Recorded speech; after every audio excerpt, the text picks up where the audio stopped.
Ladies and gentlemen, welcome to the cage. His opponent, Gerdarshan Saint Lion Manga. Good evening, folks. So welcome back to SinghPodcasts. My name is Devanj, and with me I have COVID.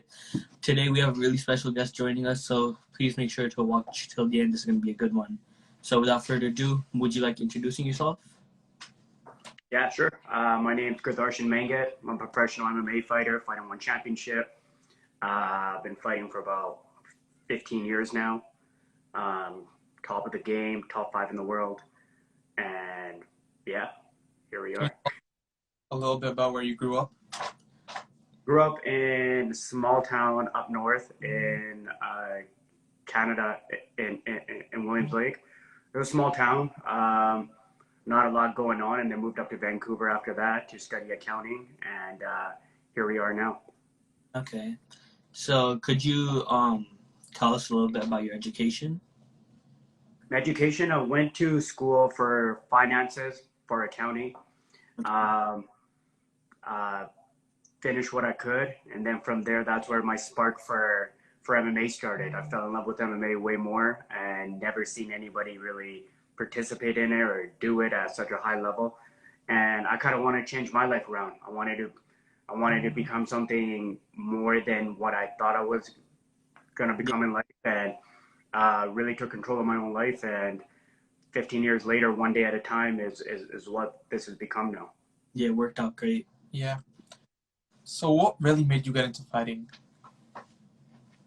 For me, it was the challenge of it. It was the idea that I grew up always learning that I was part of a warrior heritage, and that we're warriors inside, but I was never seeing anybody, when I came across MMA or the UFC or anything like that, I didn't see anybody like me in it. And I was like, why do we talk about all this stuff? And yet in the most real sport there is, which is professional fighting, there's nobody that looks like me in that game. Yeah. And that's where I took it upon myself that I wanted to become one of the.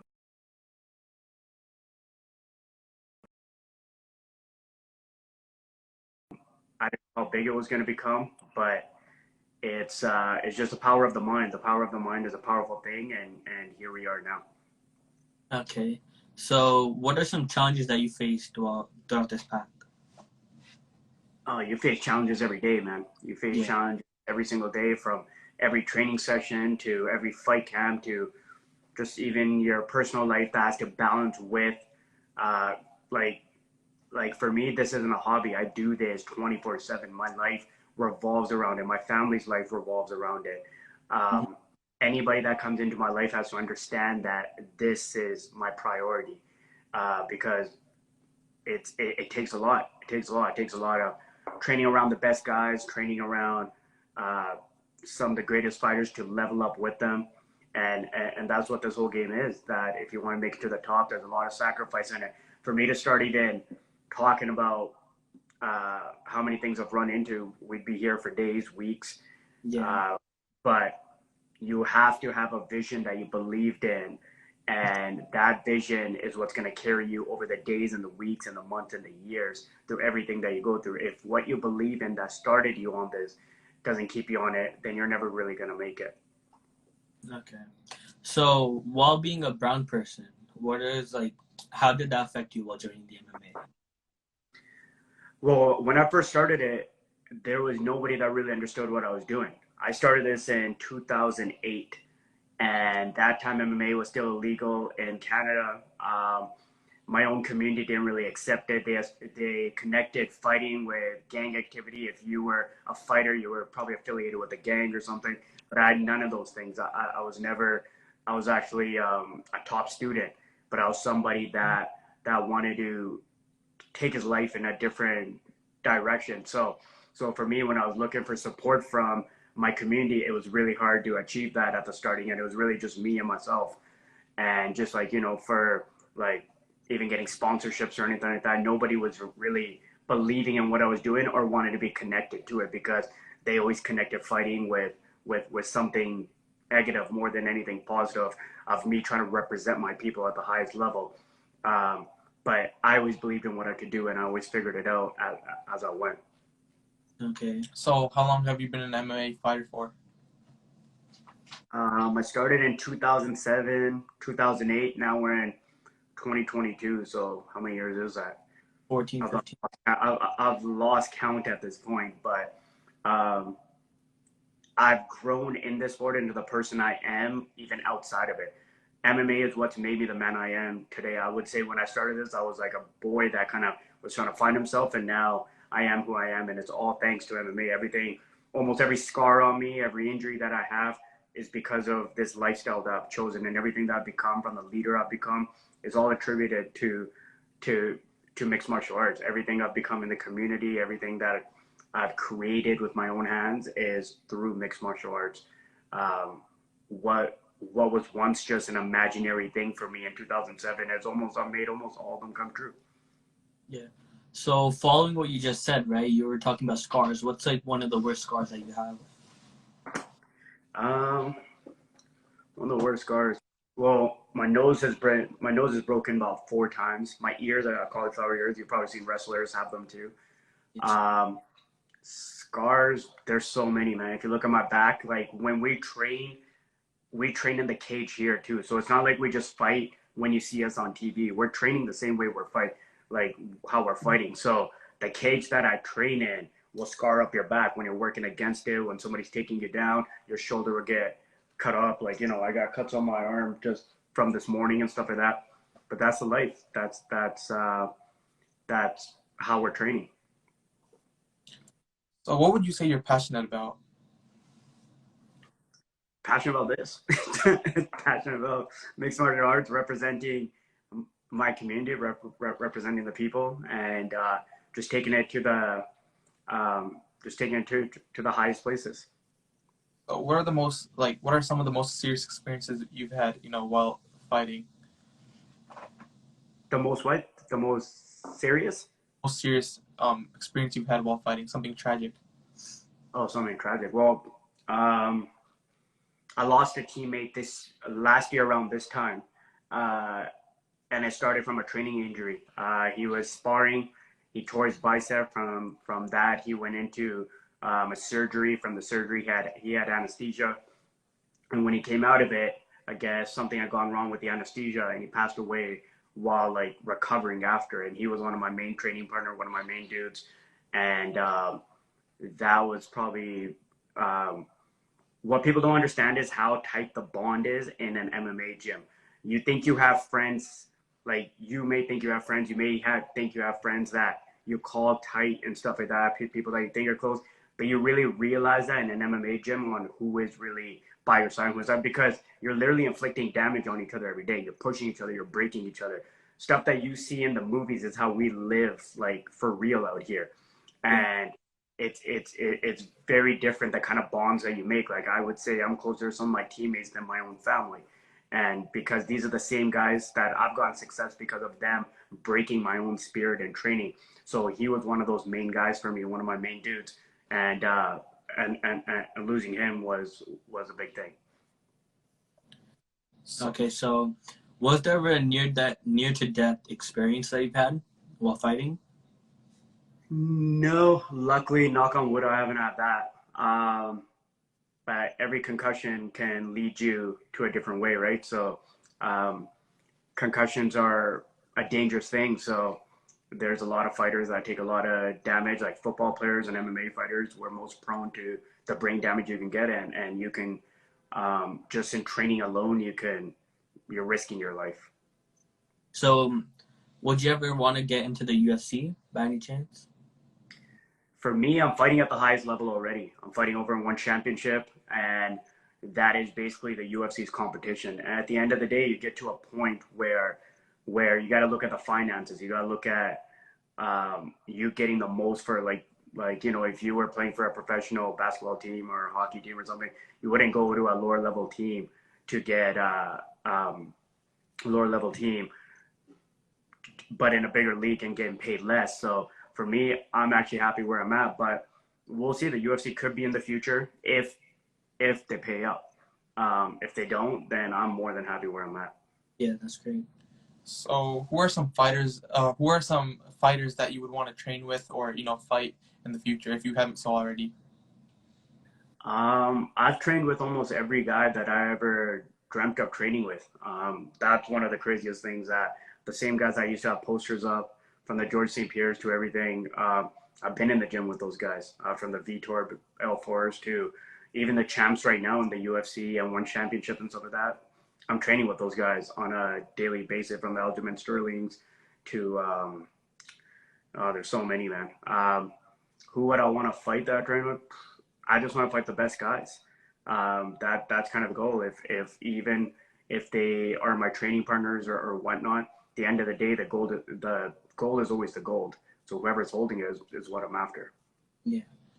So who would you say is your favorite opponent that you fought so far? Favorite opponent? I think this last fight was pretty dope. Last guy was because he has a famous last name, so his name was Y2K Fairtex. And the Fairtex gym, if you know kickboxing, boxing, MMA, the Fairtex name is famous because almost all your boxing gloves, your boxing bags, everything hold that name, and that's the name that he carries. He's from Thailand, so he's a very good kickboxer. And usually, when they give you the gym's name, you have a certain credential that you get to carry the name.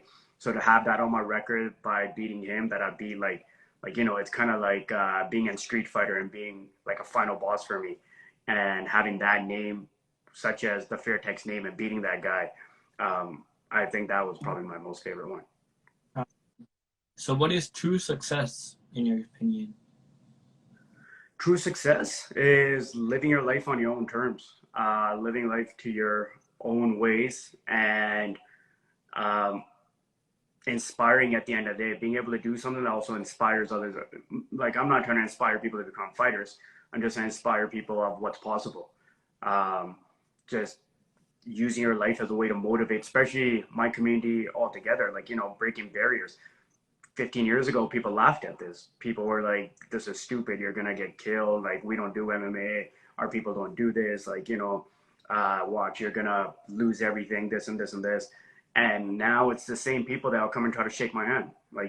So it becomes that way. I stayed focused on what I had to do, and eventually everything kind of paves its way. And that, to me, is success right there, that I didn't give into what random people were saying. Yeah. I focused on what I wanted in my life, and I always controlled that narrative for myself. So as you say, you focused on what you wanted in life and you ignored the hate. So when did you really see that MMA fighting was the way to go?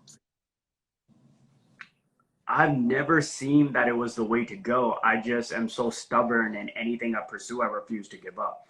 Almost everybody that ever started this with me, there was when I started in 2007, there used to be 5, 6 of us that used to sit in a parking lot before we walk into training. And our dream was to fight on the biggest local show.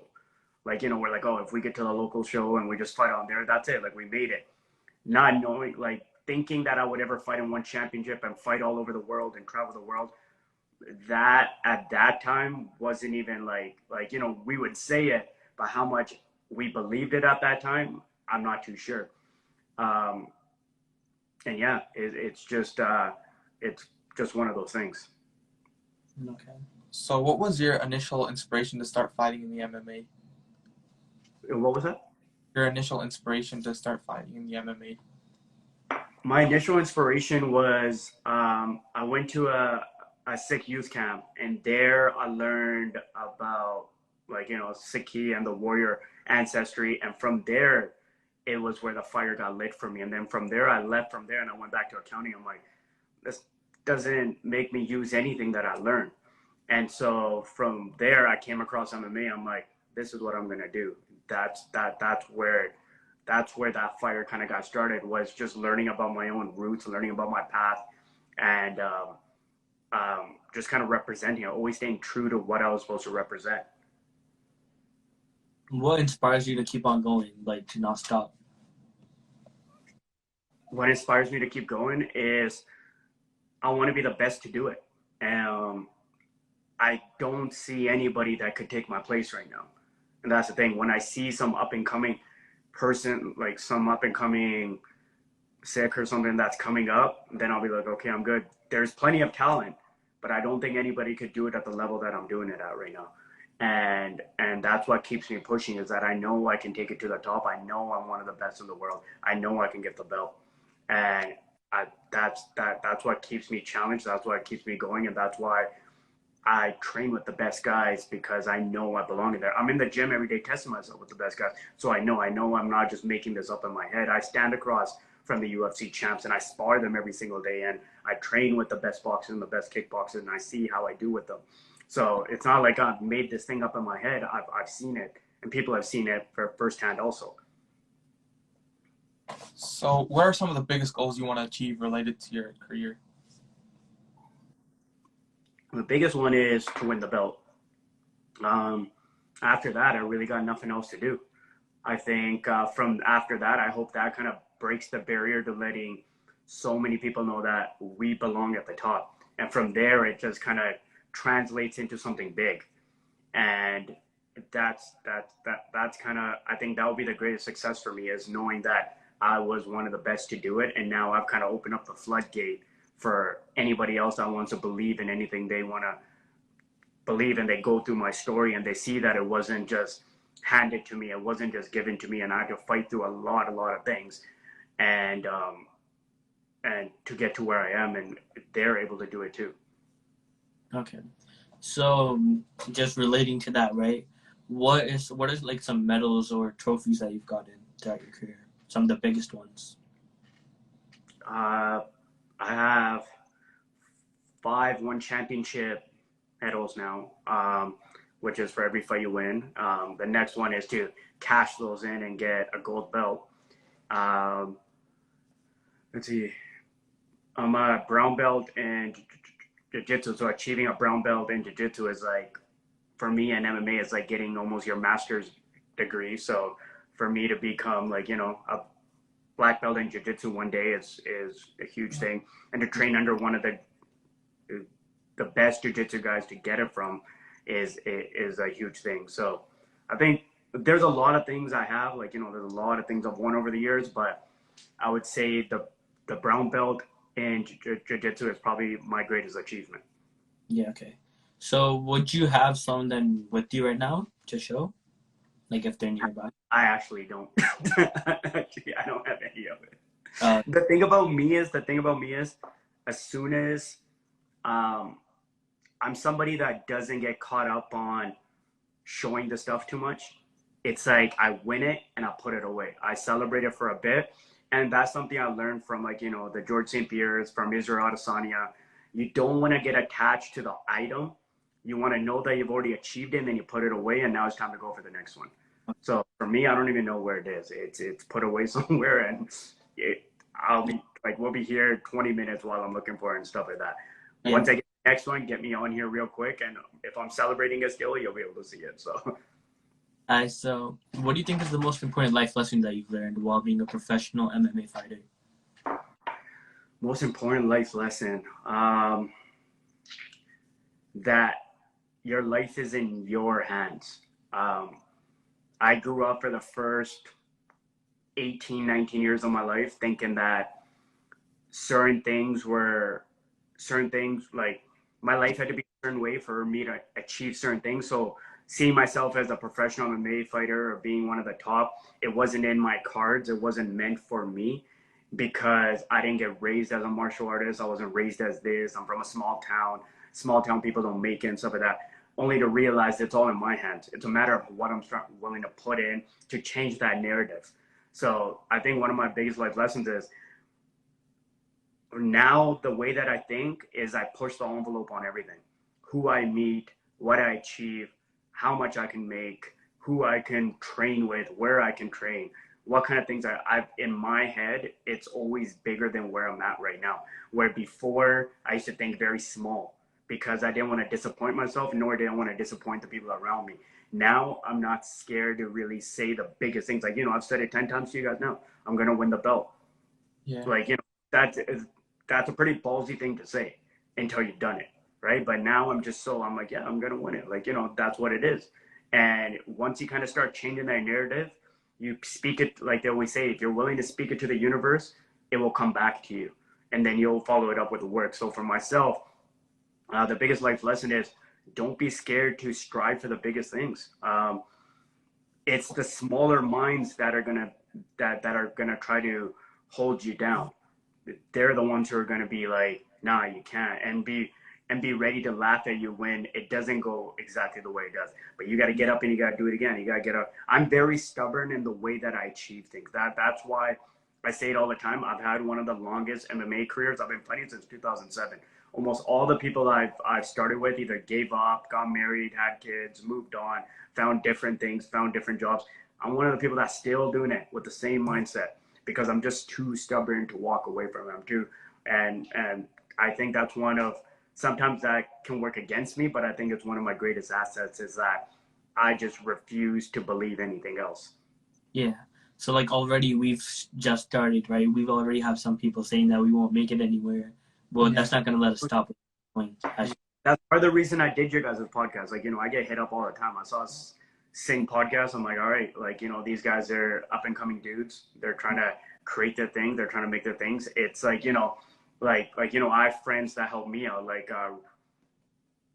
Russell Peters. He's become one of my really good friends, and he's become a huge asset. He's the same guy that when I was a kid, I was watching on Comedy Central, and he was probably the first Indian representation I ever saw. And now he's somebody that I can just call up at any time, and he's been a big factor. And yet he didn't have to do anything for me because he's already at a certain place. But he sees the importance of it, and now it's like when I can see that, and I saw it with you guys, is that I'm like, okay, now I got to give these guys a platform if I can help in whatever way. And I think that's what it's all about. It's not like some people have the mentality that I got to hold on to everything. No, you got to keep giving it out. You got to help where you can. And you got to do what you can. And that's why I jumped on. Yeah. So who would you say your favorite MMA fighter is? I take bits of a lot of fighters. I love to study. I love to study the sport. My favorite fighter right now. I'm gonna say overall, Mighty Mouse has always been one. Demetrius Johnson. He's over in one championship now, and he was the longest reigning UFC champ. And if you really understand the sport and the way he puts it together, Israel Adesanya is probably one of my favorites right now. One of my old schools, and one of the people that really kind of motivated me and kind of inspired me was George St. Pierre. I used to have his posters all in my room, and just kind of before I could afford to train, I had no money or anything like that. I used to just YouTube George St. Pierre videos, and I used to just copy them. I didn't even know what the hell I was doing. And I used to just have his posters all over. I used to just listen to who he was and what his story was, and then hearing that he got picked on when he was a kid really inspired me because I had kind of a very similar story. So I'm like, damn, like guys like this are making it, and he's one of the best in the world. Yeah, now it would be probably Israel Adesanya. I love that mindset. For me, just studying the mindset of fighters is something I'm more interested in than knowing what their skills are. You only realize as you get more deeper and deeper in the game that the mindset, how powerful it is more than the skill. So what advice would you give to somebody who wishes to follow the same path as you? If somebody wants to follow the same path in this, I always say this to like, people always want to, like, whenever I get asked this question, they want to know what discipline they should start in. Should I do kickboxing? Should I do jiu-jitsu? Should I do boxing? Forget all that. Forget all that. The main thing you should ask yourself before anything is, why do you even want to do this? Why do you even want to get involved in this? Because I'll tell you right now, as much as it looks like it can seem like a rock star lifestyle, it can look like nothing, but it is a brutal, brutal way to make a living. For me, I always say, know what your vision is. Why do you want to do this? What's your purpose? If it's to get into nightclubs and pick up girls and stuff, you're going to get punched one day in the face and you're never going to come back. And I know those guys. There's a lot of guys that I started with whose only intention was that. And they didn't last a week in the gym. For me, my vision has been the same since 2007, is to break the barriers and to represent my people at the highest stages. Even when nobody knew I was doing it, nobody had any idea what I was up to, when it was just my family that was looking at it. And even them, they were 50-50 on the support. It was me believing in what I was going to do. And so for me, it's the vision.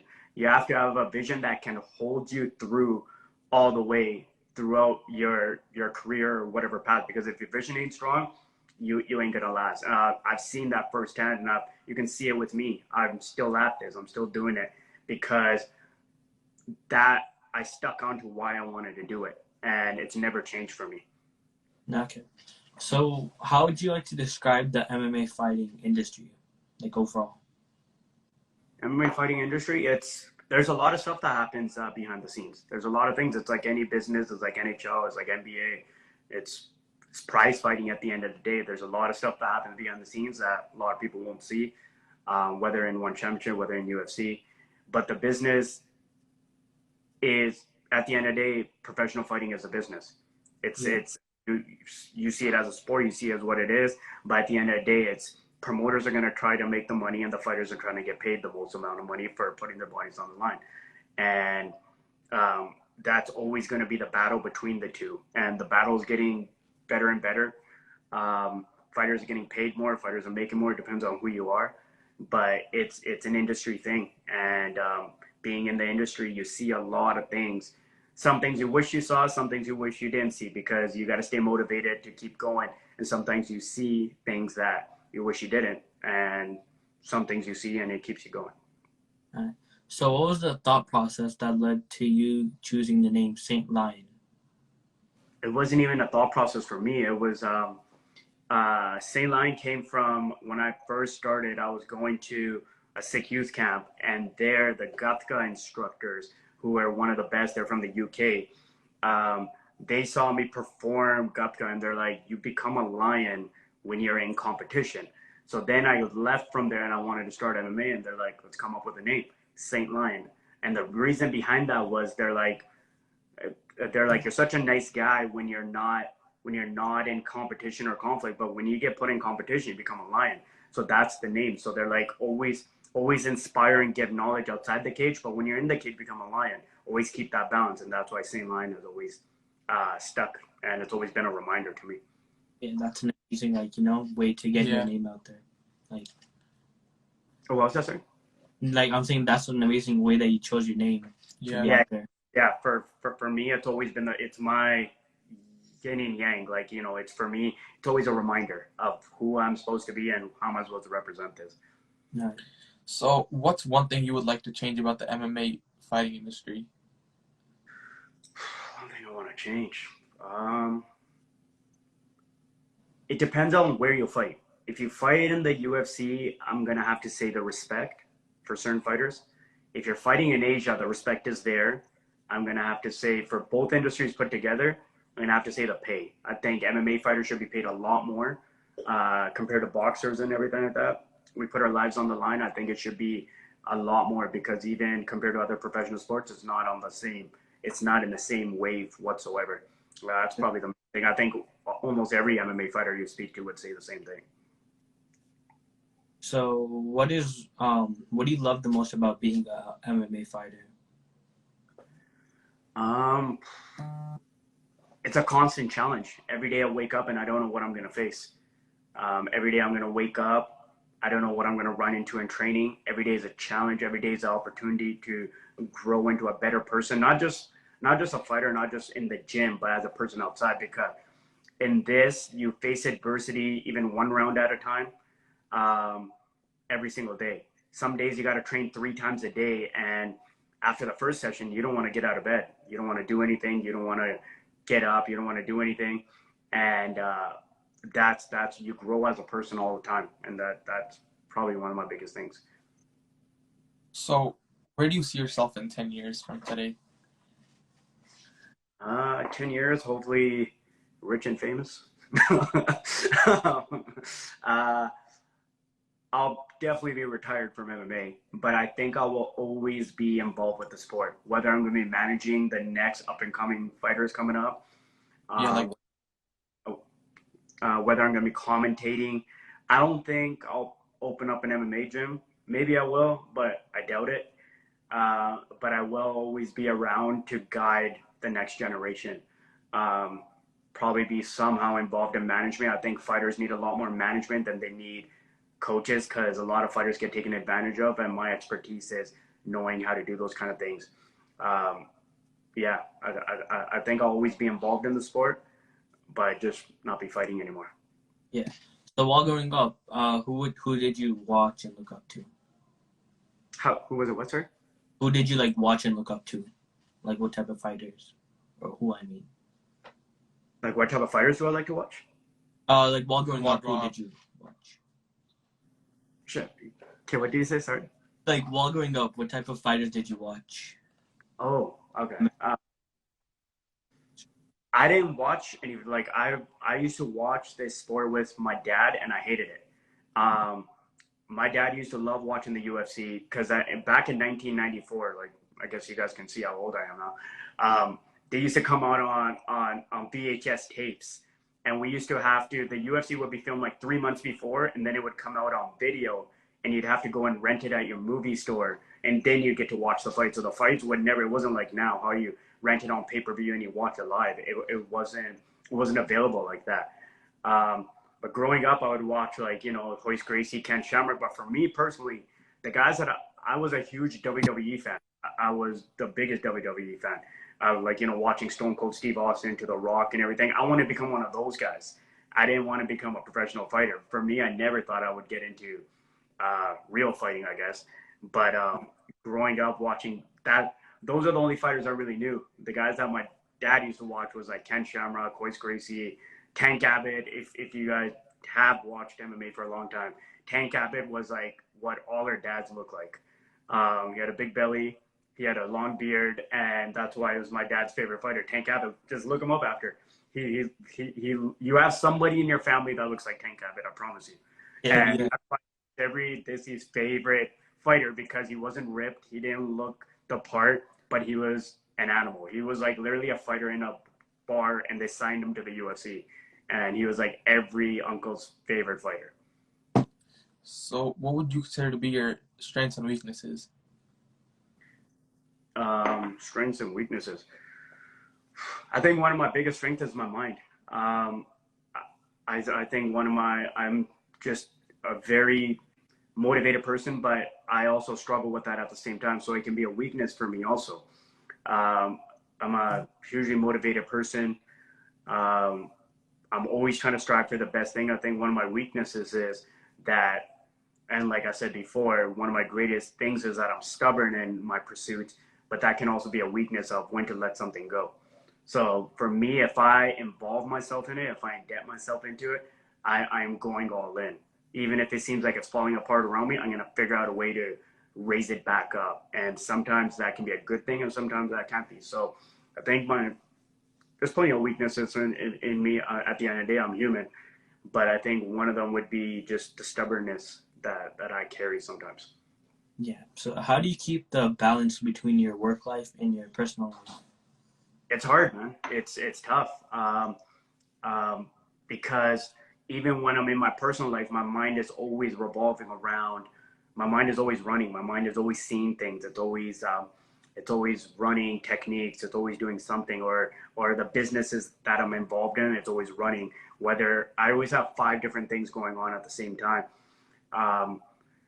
and that can come in the way. It's something that takes a long time to kind of balance out, to check out, and that takes time. It takes years sometimes, and for me, that's one of the hardest things. Is figuring out how to have a personal and a work environment balance. So, do you have any hobbies that you frequently participate in besides boxing, or I mean, besides like besides the MMA? I'm always down for anything, really. I do a lot of studying outside, so I do a lot of studying stocks and the market and stuff like that. I love to. I like to do things that keep my mind sharp, and stuff like the stock market and stuff keeps my mind sharp. Plus, it keeps me involved with what's happening in the world, and so it also it keeps my mind sharp, but it doesn't burn it out like it does in MMA. So when I come off the mats, I can go straight to my laptop. And so for me, it's almost become like a hobby where I like to study all these markets and stuff like that. For me, at the end of the day, I love to go out and have a good time. That's one of my balances too. You have to have a balance like that. You have to be able to train hard, but you got to be able to get a break. And a hobby for me is just to step out and kind of get refreshed and get remotivated and come right back to it. Yeah. So, since we're towards the end of the podcast, I was just wondering, what's one piece of advice that you would like to give us, like to improve? To give to you guys. Yeah. It's one of my boys is in here. He's like one of the best fighters in the world, and he's like, and espresso martinis. That's one of the one of the like advice for you guys. Yeah. For you guys, I would say you're gonna have to go through. You're gonna have to stay consistent with what you do. You're gonna see you're not gonna get 1 million listeners. You're gonna see you're not gonna get maybe 1,000 listeners for maybe a month, maybe a year, maybe 3 years. Right? It takes time. I remember listening to the Joe Rogan podcast when he used to have 100 people. I used to listen to it on Ustream. Ustream doesn't even exist anymore. And look where like somebody like Joe Rogan is now. Ustream used to be crappy quality, and it used to be just like, and it was consistency. You gotta love what you do. Like, you know, for him, it was just having conversations, and he was recording those conversations. And look what it's become today. So you guys gotta stay consistent with the content. You gotta stay consistent with staying with it, and that goes for really anything that you pursue. You do 1 or 2 episodes, and then you don't come back for 6 months. You're not gonna grow. You got to keep dropping it. You got to keep coming at it. You got to set up a schedule where people can anticipate something. Yeah, that really goes for really anything. So that's all we have for today. Are there any final thoughts that you would like to share with us? Nah, just keep striving, keep doing your thing, keep getting better, keep growing. Like I said, the reason I jumped on here is because it said Sing Podcast. I'm like, you know what? It's like kind of like my amateur days as an MMA fighter. So somebody had reached out to me and said, let me show you some MMA skill. It's kind of like the same thing at the end of the day. The same way Russell Peters helped me out when I was only 5 pro fights in, and now I'm 20 pro fights in, and he's still part of my life in a big way. Yeah, it's just up and coming people. Yeah, so thanks to you for coming out, honestly. If there's any questions, we can name some if you guys want. It's up to you guys. Sorry, what'd you say? I couldn't hear that. If you guys want me to answer some fan questions, I can do it, but I can't see the chat. That's the thing. Oh, I mean, yeah, if anyone that's watching has any questions, they could say right now. Yeah. Is Russell Peters funny in real life? Yeah, he's one of the most down-to-earth, funny-ass people that I know. Having dinner with this guy is like I could film it as a special. Yeah, he's one of the greatest. I actually see him next week. I see him next week in Montreal. So he's doing the Just for Laughs festival in Montreal. I see him over there. Yeah. Someone else asked about your workout routine. Workout routine, when I'm out of camp, I try to do 1 to 2 sessions a day. When I'm in camp, it can become anything from 3 to 4 sessions a day. My hardest thing in training camp is not burning myself out. I overwork myself. And that, for me, because when you're in training camp, I don't really have coaches stopping me, and I'll just keep working. For me, I'm always in my head for 3 months straight, and that's all it is. And I'll just overwork myself. Yeah. Gorgie asks, when's your next fight? Not sure yet, but possibly in November. We're still in talks. I'm still healing from a couple injuries and stuff from the last one, and just kind of not trying to rush into it. Enjoy myself a bit.